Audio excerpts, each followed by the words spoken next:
Alright, hi everybody. My name is Rebecca Townsley, and this is for Religious Studies 320, Judaism, with Professor Rabbi Scott Meltzer. So I decided to write my paper on Purim, which is a Jewish holiday. And to give you a little bit of background, I'm actually not Jewish, but I do have a huge love for anything related to Judaism and Israel. I've been to Israel twice over the last year, in fact, and have spent the summer there and have thoroughly enjoyed being immersed into Israeli culture. And it was definitely a great opportunity to be able to take this class this semester. So, to give you a little bit of background on this particular holiday, Purim is actually it's a Jewish holiday, and it's considered a minor holiday because it is not found in the commanded in the Torah, and it's built on rabbinic tradition. It's Hebrew for the lot, or in reference to gambling or the dice. It's memorialized for the Jewish people that were saved by supposedly divine providence from the hands of Haman through Queen Esther, who was a young Jewish woman, and I will be discussing her story in a little bit. The Jewish calendar has its origins with the Qumran community, which is also the same community where the Dead Sea Scrolls were found. And the calendar is based on the solar and lunar cycles of that were kept track by the religious leaders of the time, and it allows them to keep their holidays and their festivals in sync with the agricultural seasons that were taking place. The Jewish calendar is between 12 to 13 months long, and Purim, or this particular holiday, falls on the 14th day of Adar, which is somewhere around March or April timeframe. So Purim is, or at least the story behind Purim, is found in the Scroll of Esther, and it takes place it's found in the Tanakh in the third section, or the Ketuvim. And Esther is actually a young Jewish woman that keeps her Jewish identity a secret from all those around her because of the tension that was going on between Persia and Babylon and other regions. At that time, there was a lot of violence towards Jews and a lot of anti-Semitism going on at that same time. So to give you a little quick rundown, the king of Persia ended up losing his wife due to a disagreement, and he sent out for all the maidens of the land to come and present themselves, before him. And Esther was one of those maidens that had to be taken from her home and be brought to the palace. And she quickly found favor with everyone that was around her, from the guards to the servants, and soon enough she found herself finding favor with the king, and he decided to make her his queen. And during this time, she still kept her roots very quiet and very secret. She didn't want to cause any problems, and that could potentially lead to her being killed because of her background. And during that time, there was a man named Haman, who is the villain of the story. In a way, he was Grand Vizier of Persia at that time, and he just absolutely despised the Jews. He found an issue with Mordecai, who was Esther's adoptive uncle, and brought it up before the king. And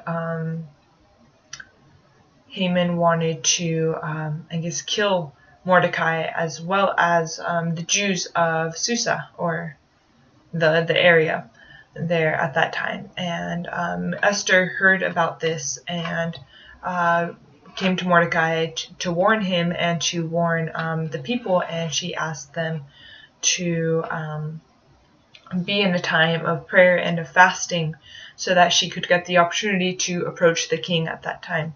So during that time period, the queen would only be allowed to enter court only if the king had called her. So to present herself before him without being called would be death instantaneously. And so she built up the courage and presented herself before the king and brought up her problem. And thankfully, Haman was stopped, and the Jews were able to avoid being decimated at the hand of Haman. So that's a little quick rundown on the story of Esther. So the beginnings of Purim, the official holiday, its origins are sort of unknown, but we do know that around the 3rd century, the scroll of Esther started to be read in the synagogue and in public in order to celebrate this particular holiday. So we do know that it has Babylonian and Persian influence and tradition. The Babylonian Talmud mentions that the reading of the scroll of Esther and listening to it is also super important for both men and women.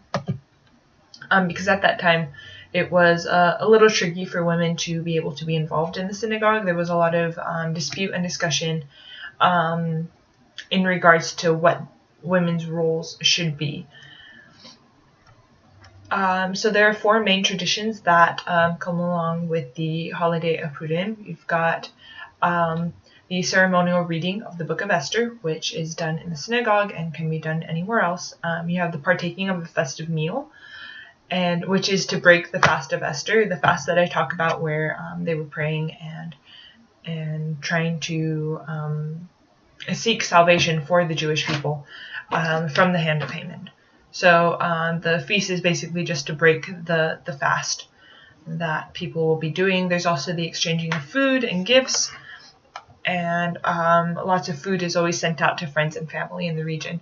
And then you have giving of charity, which involves supporting or giving charity to 1 or 2 people who are poor in the community or who are less fortunate, so that they too can partake in the celebrations of the holiday.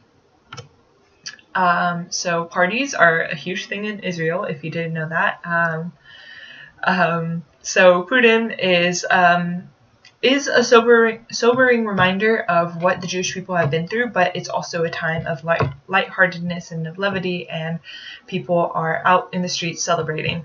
And this is a huge thing in Tel Aviv.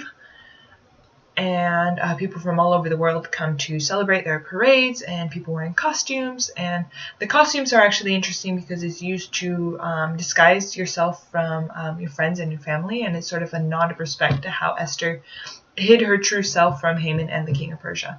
At the synagogue, you have the scroll of Esther is being read twice during the day. And it's actually the only biblical scroll to be read in a single sitting in a service. And then you have the meals of Purim, which only rival the Passover in extravagance and in the amount of food that's present and made. You have Haman Taschen, which is a Yiddish actually recipe, and it's the term means Haman's pockets, and it's made to represent like the triangle hat or his ears they're made to present that. And you have kreplach, and you have a bunch of different recipes which are super important for this particular holiday. And then you have plays and music. And one major thing that I want to mention before I wrap things up is that during the reading of the scroll of Esther, you have every time you hear the word or the name of Haman, you have to drown out his name with noise. And it's mentioned in the Talmud, and it's a mitzvah that you have to do this. So I just wanted to wrap things up. Thank you for listening. Purim is such an important holiday, and I hope that you'll be able to enjoy it as much as I did. And if you ever find yourself in Israel, make sure to stay around for that particular holiday. It's a lot of fun, and have a great rest of your semester.